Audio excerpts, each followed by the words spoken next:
Sejarah Andalusia merupakan salah satu bab terpenting dalam peradaban Islam dan sejarah Eropa. Wilayah ini selama berabad-abad menjadi simbol kejayaan ilmu pengetahuan, toleransi, dan kehidupan bersama antara umat Islam Yahudi dan Nasrani. Para ilmuwan Muslim klasik memandang Andalusia bukan sekadar wilayah politik, tetapi sebagai amanah peradaban yang menampilkan keadilan syariat, akhlak, dan ilmu. Namun, berakhirnya kekuasaan Islam di Andalusia melalui gerakan Reconquista meninggalkan luka mendalam yang terus dikenang dalam karya-karya ulama, sejarawan, dan pemikir Muslim hingga hari ini. Mereka menggambarkan peristiwa itu bukan hanya sebagai kekalahan militer, tetapi sebagai tragedi kemanusiaan yang melibatkan pembantaian, pengusiran, dan pemaksaan keyakinan terhadap Muslim dan Yahudi oleh pasukan Kristen. Dalam catatan Ibnu Katsir, ketika membahas Sunnatullah tentang pergiliran kekuasaan, beliau menyinggung Andalusia sebagai contoh bagaimana umat Islam kehilangan negeri akibat perpecahan internal dan jauhnya sebagian penguasa dari keadilan. Namun beliau juga menegaskan bahwa kejatuhan itu disertai dengan kezaliman besar dari pihak penakluk. Para ilmuwan Muslim sepakat bahwa apa yang terjadi setelah kota-kota Islam jatuh ke tangan pasukan Kristen tidak dapat dibenarkan secara moral maupun agama. Perjanjian yang semula menjanjikan keamanan bagi penduduk Muslim dan Yahudi dilanggar secara sistematis. Masjid diubah menjadi gereja, kitab-kitab dibakar, dan penduduk dipaksa memilih antara masuk Kristen atau meninggalkan tanah kelahiran mereka. Ibnu Khaldun dalam Muqaddimah menjelaskan bahwa apabila suatu kekuasaan baru berdiri di atas dasar fanatisme dan dendam, maka kezaliman akan menjadi ciri utamanya. Gambaran ini sangat sesuai dengan apa yang terjadi di Andalusia pasca Reconquista. Para ilmuwan Muslim mencatat bagaimana tentara Kristen memasuki kota-kota seperti Toledo, Cordoba, Sevilla, dan Granada dengan semangat pembalasan. Muslim dan Yahudi dibantai, di jalanan rumah-rumah mereka dirampas, dan keluarga-keluarga dipisahkan. Anak-anak dipaksa dibaptis, perempuan-perempuan diperlakukan secara keji, dan orang-orang tua dibunuh tanpa belas kasihan.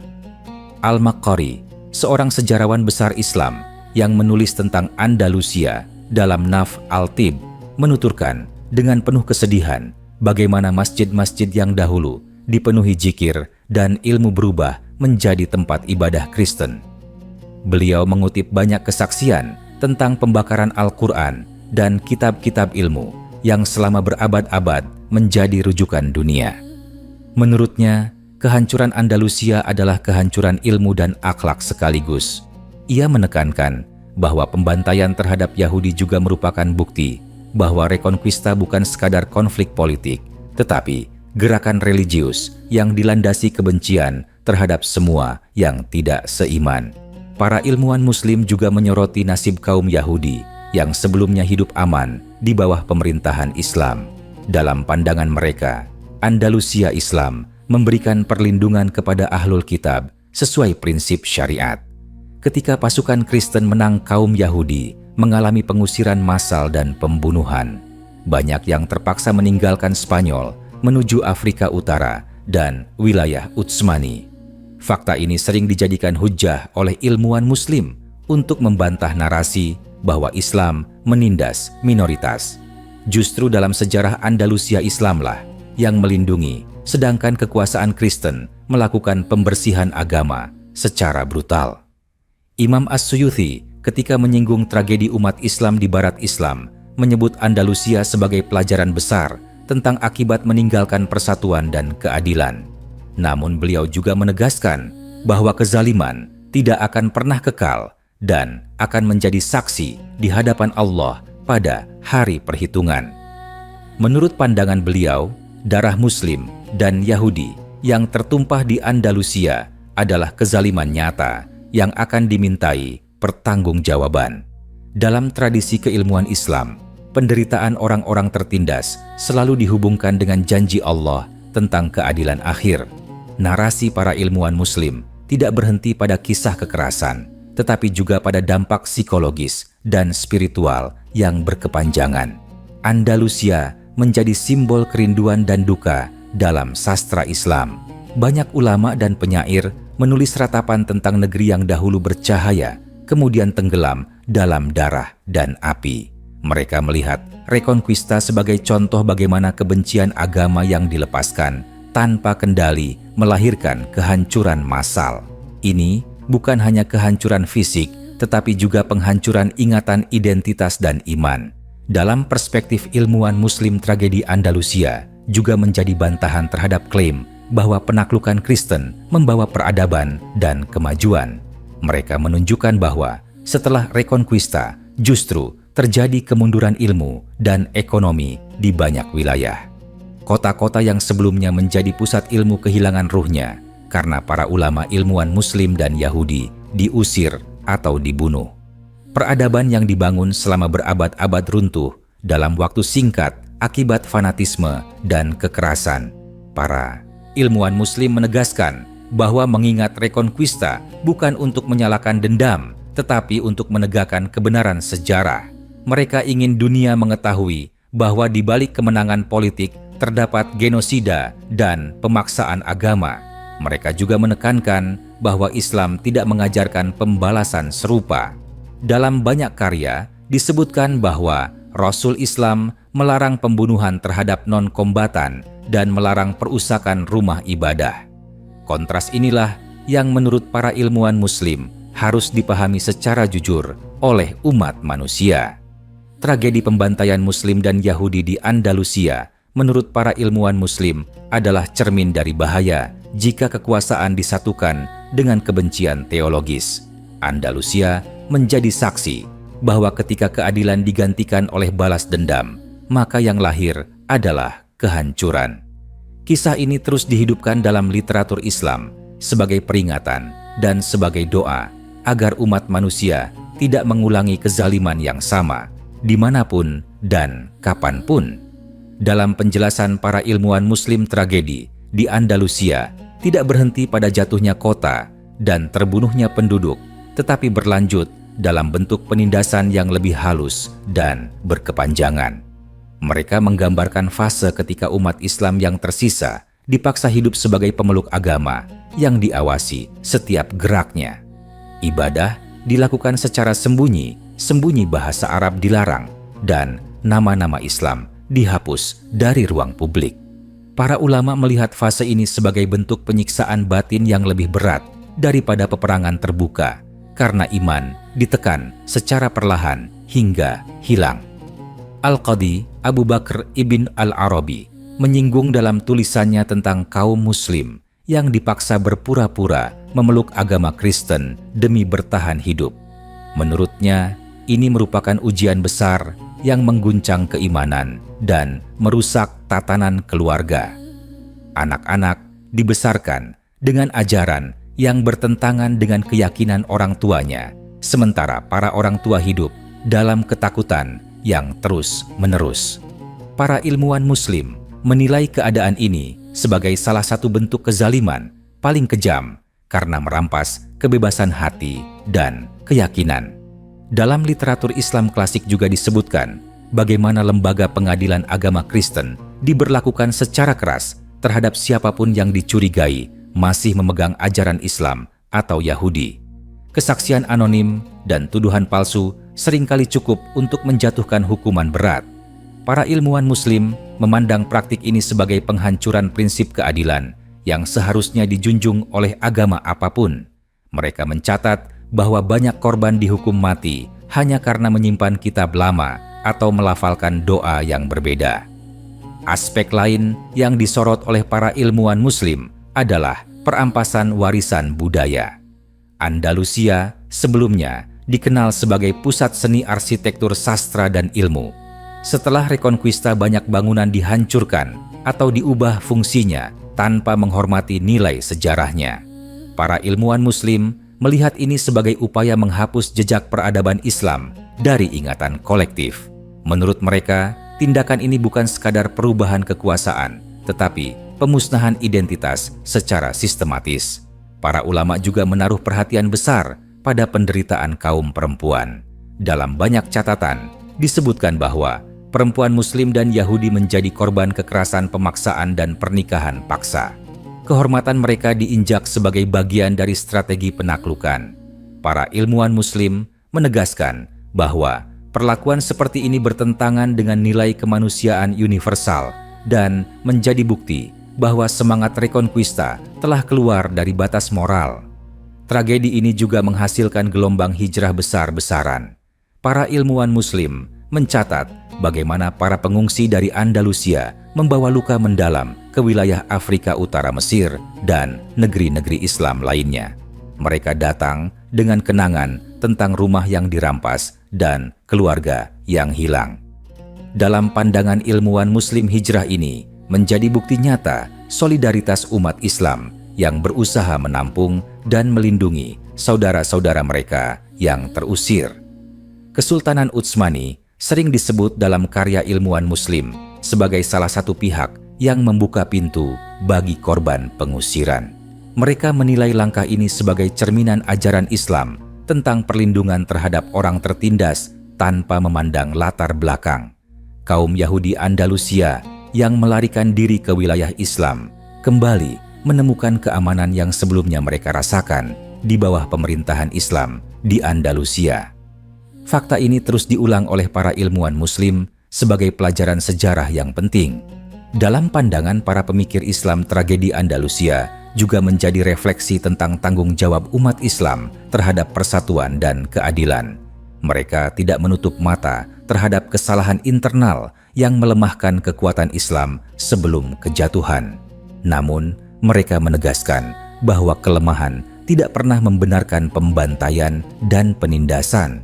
Keadilan tetap menjadi ukuran utama dalam menilai suatu kekuasaan. Para ilmuwan Muslim modern melihat bahwa ingatan tentang Andalusia sering dipelintir dalam narasi sejarah Barat. Kekerasan yang terjadi setelah rekonquista kerap diperkecil atau dibenarkan sebagai kebutuhan zaman.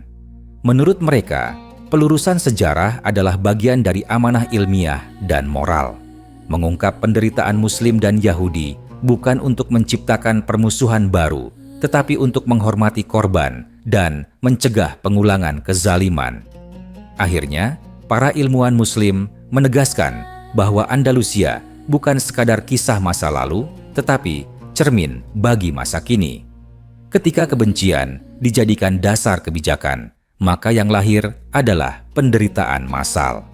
Ketika iman dipaksakan, maka yang tumbuh adalah luka dan dendam. Andalusia mengajarkan bahwa peradaban hanya dapat bertahan dengan keadilan, kasih sayang, dan penghormatan terhadap martabat manusia. Kisah ini tetap hidup dalam ingatan umat Islam sebagai doa dan peringatan agar sejarah kelam itu tidak terulang kembali di tanah manapun di dunia. Dalam khazanah pemikiran Islam, peristiwa di Andalusia juga dipahami sebagai ujian sejarah yang mengandung dimensi ruhani. Para ilmuwan Muslim menafsirkan penderitaan panjang yang dialami kaum tertindas sebagai bagian dari ketetapan ilahi yang menyingkap hakikat dunia. Mereka menegaskan bahwa kekuasaan yang tampak menang di muka bumi tidak selalu berada di pihak kebenaran. Dalam pandangan ini, Andalusia menjadi saksi bahwa kekuatan senjata dan dominasi politik tidak identik dengan keadilan atau keridaan Allah. Sebagian ulama tasawuf melihat tragedi tersebut sebagai peringatan tentang keterikatan berlebihan pada dunia. Negeri yang dahulu makmur dan indah lenyap dalam waktu singkat, rumah istana dan taman berubah menjadi simbol kefanaan. Para ilmuwan Muslim memetik hikmah bahwa umat tidak boleh terlena oleh kejayaan materi tanpa menjaga keikhlasan iman dan keteguhan akhlak. Andalusia dipandang sebagai contoh nyata bagaimana kemewahan tanpa kesadaran ruhani dapat berakhir dengan kehancuran. Dalam karya-karya fikih dan fatwa yang muncul setelah kejatuhan Andalusia, para ulama membahas persoalan berat yang dihadapi umat Islam yang hidup di bawah kekuasaan non-Islam, Mereka merumuskan prinsip-prinsip bertahan dalam keadaan tertekan, menjaga iman, menjaga keluarga, dan memilih hijrah bila memungkinkan. Diskusi ini menunjukkan bahwa tragedi tersebut tidak hanya berdampak emosional, tetapi juga melahirkan perkembangan pemikiran hukum Islam yang berangkat dari realitas penderitaan. Para ilmuwan Muslim juga mencatat perubahan sikap masyarakat Eropa setelah peristiwa tersebut. Ketakutan terhadap Islam diperkuat dengan propaganda yang menggambarkan Muslim sebagai musuh abadi. Andalusia, yang sebelumnya menjadi jembatan pertukaran ilmu, berubah menjadi alasan untuk membangun tembok pemisah. Dalam pandangan ilmuwan Muslim, hilangnya dialog ini merupakan kerugian besar bagi kemanusiaan karena ilmu dan kebijaksanaan tidak lagi mengalir secara bebas seperti sebelumnya. Aspek penting lain yang disoroti adalah upaya penghapusan memori. Nama tempat diubah naskah, dihancurkan, dan sejarah ditulis ulang.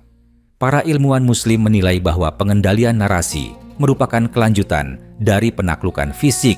Dengan menguasai cerita masa lalu, penguasa baru berusaha menghapus legitimasi peradaban Islam. Oleh karena itu, penulisan sejarah dari sudut pandang Muslim dipandang sebagai bentuk perlawanan ilmiah yang damai. Dalam tradisi keilmuan Islam, menyampaikan kebenaran sejarah dianggap sebagai amanah. Para sejarawan Muslim menulis tentang Andalusia dengan nada duka, namun juga dengan ketelitian. Mereka menyaring kabar, menimbang kesaksian, dan menolak melebih-lebihkan fakta. Tujuannya bukan untuk membakar emosi, tetapi untuk menjaga kejujuran. Sikap ini menunjukkan etika ilmiah yang tinggi, bahkan ketika membahas luka yang dalam. Tragedi tersebut juga memengaruhi cara umat Islam memandang hubungan antaragama.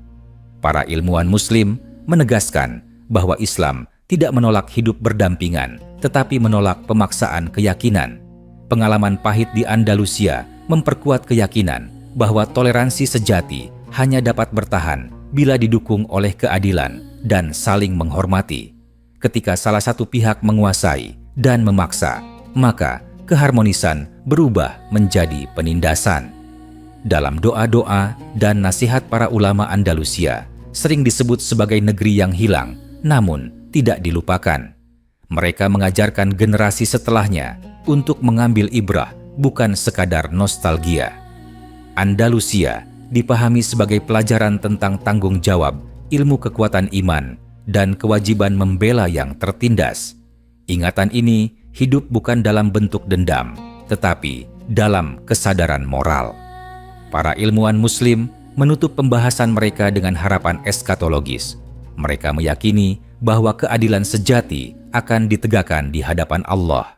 Setiap air mata yang jatuh, setiap darah yang tertumpah, dan setiap doa yang terpendam tidak akan sia-sia. Keyakinan ini memberi makna pada penderitaan panjang yang dialami Muslim dan Yahudi di Andalusia. Dalam pandangan Islam, sejarah tidak berakhir di dunia dan kebenaran pada akhirnya akan tampak sepenuhnya. Dengan demikian, tragedi Andalusia tetap hadir dalam ingatan ilmuwan Muslim sebagai kisah kehilangan pelajaran dan harapan. Ia bukan sekadar catatan masa lalu, tetapi cermin bagi nurani manusia. Selama kezaliman masih terjadi, kisah Andalusia akan terus berbicara, mengingatkan bahwa peradaban sejati tidak diukur dari kemenangan, tetapi dari keadilan yang ditegakkan dan kemanusiaan yang dijaga. Dalam telaah para ilmuwan Muslim, tragedi Andalusia juga dipahami sebagai contoh bagaimana kekuasaan dapat membentuk perilaku kolektif masyarakat. Setelah Reconquista, nilai-nilai kekerasan perlahan dinormalisasi melalui aturan sosial dan pendidikan. Generasi baru dibesarkan dengan narasi bahwa penindasan terhadap pihak yang berbeda, keyakinan adalah sesuatu yang sah. Para pemikir Islam melihat proses ini sebagai kerusakan moral jangka panjang, karena kezaliman tidak lagi dipandang sebagai kesalahan, melainkan sebagai kebajikan yang dibenarkan. Para ulama sejarah menaruh perhatian pada perubahan hukum yang diberlakukan pasca penaklukan. Undang-undang baru dibuat untuk membatasi hak hidup kaum tertindas hingga ruang gerak mereka semakin sempit. Pekerjaan tertentu dilarang, pakaian diawasi, dan pergaulan dibatasi. Para ilmuwan Muslim menilai bahwa hukum semacam ini bukan bertujuan menjaga ketertiban, melainkan menekan martabat manusia secara sistematis. Kezaliman dilembagakan melalui aturan resmi sehingga penderitaan berlangsung tanpa henti. Dalam sudut pandang pendidikan Islam, kehilangan Andalusia juga berarti terputusnya rantai transmisi ilmu. Banyak guru terbunuh atau terusir murid, kehilangan bimbingan dan tradisi belajar runtuh. Para ilmuwan Muslim menyesalkan bahwa generasi Eropa setelahnya menikmati hasil ilmu Andalusia tanpa mengenal penderitaan para pembawanya. Mereka melihat ini sebagai ironi sejarah, di mana pengetahuan dimanfaatkan, sementara pembuatnya dilenyapkan. Karya-karya sastra Islam mencerminkan luka yang lebih dalam dari sekadar catatan sejarah. Syair-syair, ratapan, dan surat-surat pribadi menggambarkan rasa kehilangan tanah air bahasa dan kenangan masa kecil. Para ilmuwan Muslim memandang sastra ini sebagai saksi emosional yang melengkapi data sejarah. Melalui ungkapan batin tersebut, dunia dapat memahami bahwa Reconquista bukan sekadar perubahan peta kekuasaan, tetapi pemutusan hubungan manusia dengan akar kehidupannya. Dalam perspektif etika Islam, peristiwa Andalusia dijadikan contoh nyata pelanggaran terhadap prinsip amanah. Janji perlindungan yang diucapkan sebelum penyerahan kota dilanggar tanpa rasa bersalah. Para ilmuwan Muslim menegaskan bahwa pengkhianatan terhadap janji merupakan tanda kerusakan akhlak yang berat. Mereka membandingkan peristiwa ini dengan praktik Islam dalam penaklukan yang menekankan pemenuhan perjanjian meskipun terhadap lawan. Para pemikir Muslim juga membahas dampak psikologis jangka panjang pada komunitas yang selamat. Rasa takut diwariskan dari satu generasi ke generasi berikutnya. Identitas disembunyikan dan ingatan dipendam demi keselamatan. Menurut mereka, luka semacam ini tidak mudah sembuh karena menyentuh inti keberadaan manusia. Andalusia menjadi contoh bagaimana penindasan tidak berhenti pada satu masa, tetapi meninggalkan jejak batin yang panjang. Dalam diskursus keadilan global, para ilmuwan Muslim modern sering mengaitkan Andalusia dengan fenomena penindasan di berbagai belahan dunia. Mereka melihat pola yang serupa ketika kekuatan besar menguasai wilayah lalu menghapus identitas lokal. Andalusia dijadikan rujukan untuk memahami bahwa kezaliman memiliki wajah yang berulang meski dengan nama dan tempat yang berbeda. Para ulama juga menekankan bahwa kesadaran sejarah adalah bagian dari ibadah intelektual. Mengingat Andalusia bukan sekadar mengenang penderitaan, tetapi menjaga kepekaan hati terhadap ketidakadilan. Dalam pandangan mereka, umat yang melupakan sejarah mudah mengulangi kesalahan yang sama, baik sebagai korban maupun sebagai pelaku. Oleh karena itu, penulisan dan pembacaan kisah ini dipandang sebagai tanggung jawab moral. Akhir dari refleksi para ilmuwan Muslim tentang Andalusia selalu kembali pada nilai rahmat. Mereka meyakini bahwa Islam diturunkan untuk menjaga jiwa, akal, harta, dan kehormatan manusia.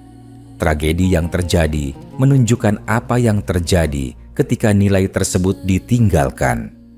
Andalusia menjadi pengingat abadi bahwa peradaban tanpa rahmat akan runtuh meski tampak kuat di permukaan. Dengan demikian, kisah panjang penderitaan Muslim dan Yahudi di Andalusia tetap hidup dalam ingatan keilmuan Islam sebagai cermin nurani. Ia mengajarkan bahwa kekuasaan yang memusuhi kemanusiaan pada akhirnya akan tercatat bukan sebagai kemenangan, tetapi sebagai luka dalam sejarah umat manusia.